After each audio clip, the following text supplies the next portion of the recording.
Morning, old James.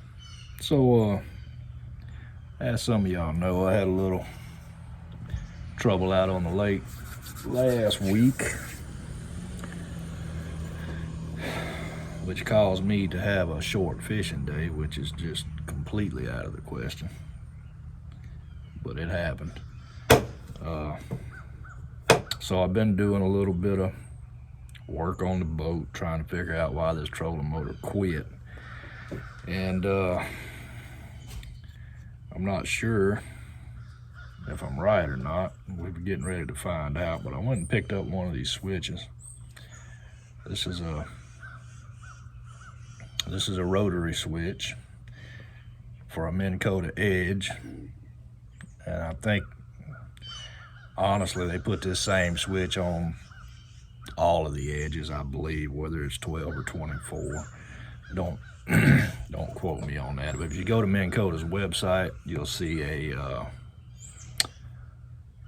drawing, a diagram showing you all the switches, all the wiring, and it'll have that part number on it.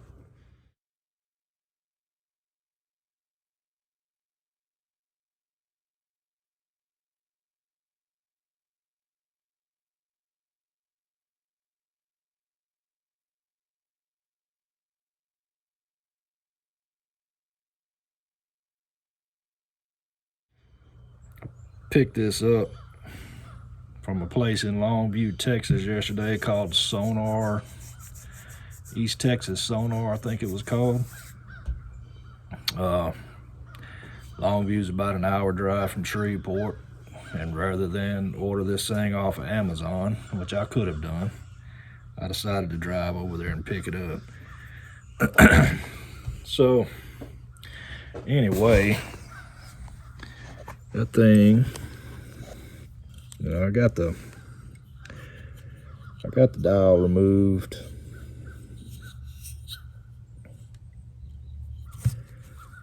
I do see a little rust in there, and I do see a little rust on there. But I'm gonna turn this. So first thing I did is I checked where my trolling motor plugs in here with a test light. Made sure I had 12 volts there, which I did. And then I noticed there's a little bit of, I don't know what you call it. I call it corrosion, but it's green and not good for a connection. I know that. So once I knew I had 12 volts there, I traced that hot wire all the way through this to where it comes in underneath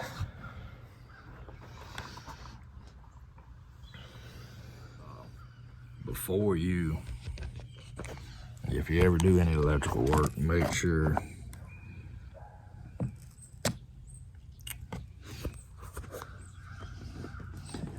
that you isolate whatever you're working on. Make sure that it's not plugged into 12 volts, because very easily arc out with all these wires under here. So always take a picture with your cell phone or whatever. Take a picture of how those wires are hooked up before you disconnect them. You know, in the old days, you would have to label this wire and that wire and this wire.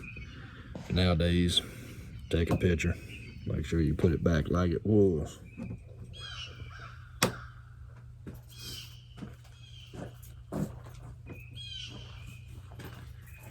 Hit that button.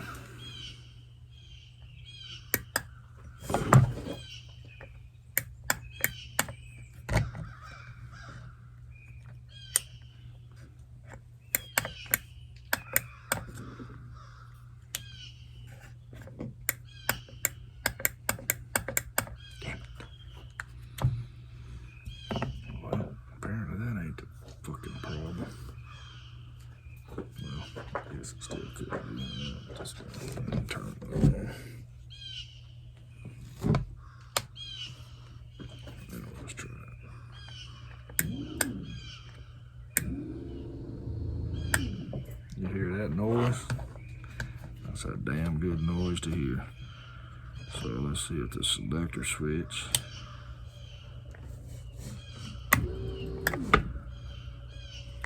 We're good to go. So when I went to Longview and bought this thing,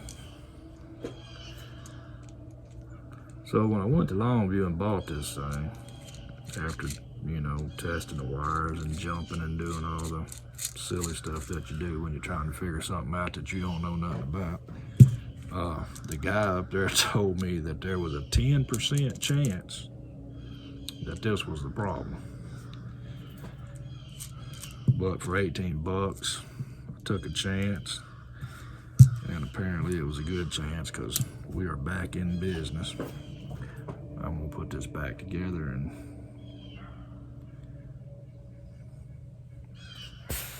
9 o'clock in the morning, people. Look at that sky. Where do I need to be right now? You know where I need to be.